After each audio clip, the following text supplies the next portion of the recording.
Here we start our Module 6, Next Generation Databases. Administrators of web applications have traditionally had two choices when the application demands exceeds database capacity. The first choice was scaling up, it is by increasing the power of individual servers, and the second choice was scaling out by adding more servers. So in the first database systems were designed to run on a single computer. Indeed, prior to the client-server revolution, all components of early database applications, including all the application code, would reside on a single system, the mainframe. So, in distributed relational databases, then we followed two models, centralized model and client-server model. In centralized model, all program code runs on the server and users communicate with the application code through dumb terminals. In the case of client-server model, presentation and business logic were implemented on workstations, usually Windows PCs, that communicate with a single backend database server. Next, we are discussing about replication. We have studied what replication is in previous chapters. It is the process of storing data in more than one site or node. It is useful in improving the availability of data. It is simply copying data from a database from one server to another server so that all the users can share the same data without any inconsistency. The database replication was initially adopted as a means of achieving high availability. Using replication, database administrators could configure a standby database that could take over for the primary database in the event of failure. So there will be a standby database that acts as a primary DB in the event of failure. Here there will be a transaction log and each and every transaction will be recorded in the transaction log so that it will be a reference in the event of failure. So all replication process will be this transaction log based processes. This figure illustrates the log based replication process.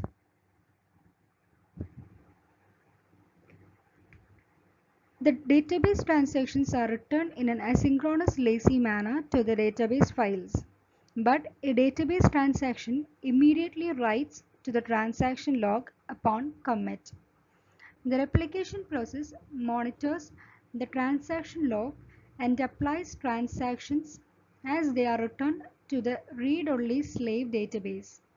Replication is usually asynchronous, but in some databases, the commit can be deferred until the transaction has been replicated to the slave. Using replication, the read workload can be distributed in a scale-out fashion, although the database transaction must still be applied to the master copy.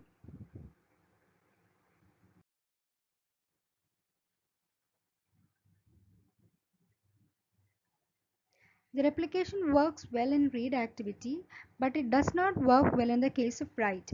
Parallelizing a query across multiple DB servers requires a new approach. The solution was to implement new DB architecture named Shared Nothing Clustered DB architecture. So, a database server classification was classified as shared everything, shared disk, and shared nothing. So we can classify the database server as shared everything, shared disk, and shared nothing. The first one is shared everything. In this case, every database process shares the same memory, CPU, and disk resources. Sharing memory implies that every process is on same server and hence this architecture is a single node database architecture. The next classification is shared disk. In this case, the database process may exist on separate nodes in the cluster and have access to the CPU and memory of the server on which they reside. However, every process has equal access to the disk service and which are shared across all the nodes of the cluster. The cluster means the network is divided into different clusters, and these clusters will include different nodes, that is different systems. The next classification is shared nothing. In this case, each node in the cluster has access not only to its own memory and CPU but also to the dedicated disk devices and its own subset of the database. So far we were discussing about distributed relational database.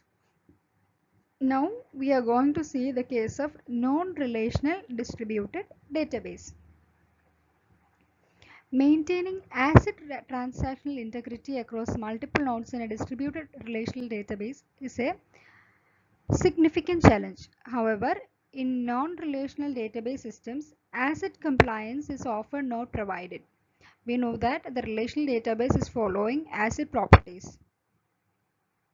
For non-relational distributed database, the following consideration must be significant: balancing availability and consistency, hardware economics, and resilience. Balancing availability and consistency means that a distributed database that aims to scale beyond a single local network must choose between availability and consistency in the event of a network partition. An ACID compliant database is obliged to favor consistency over all other factors. However, a non-relational database without the constraint of strict ACID compliance can strike a different balance. Hardware economics means every small differences in the cost of individual servers multiply quickly when a system scales to thousands or hundreds of thousands of nodes. Therefore, an economical database architecture will better leverage commodity hardware so as to take advantage of the best price performance ratio available. Furthermore, it may become necessary to be able to cope with disparities between server configurations so that new hardware can be added to the database cluster without requiring all existing nodes to be upgraded to the latest hardware specification. The next one is resilience. In a massive database cluster, nodes will fail from time to time. In the event of these failures, there can be no data loss, interruption to availability, or maybe even failure at the transaction level.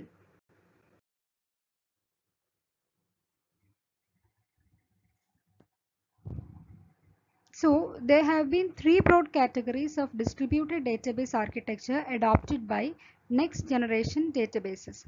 The three models are traditional sharding architecture, omniscient master, and consistent hashing model. So, now we are focusing to the term sharding also with replication.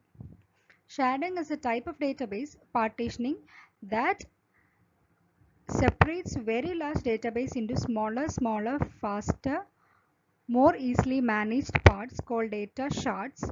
The word shard means a small part of a whole. Sharding is a concept which is similar to fragmentation.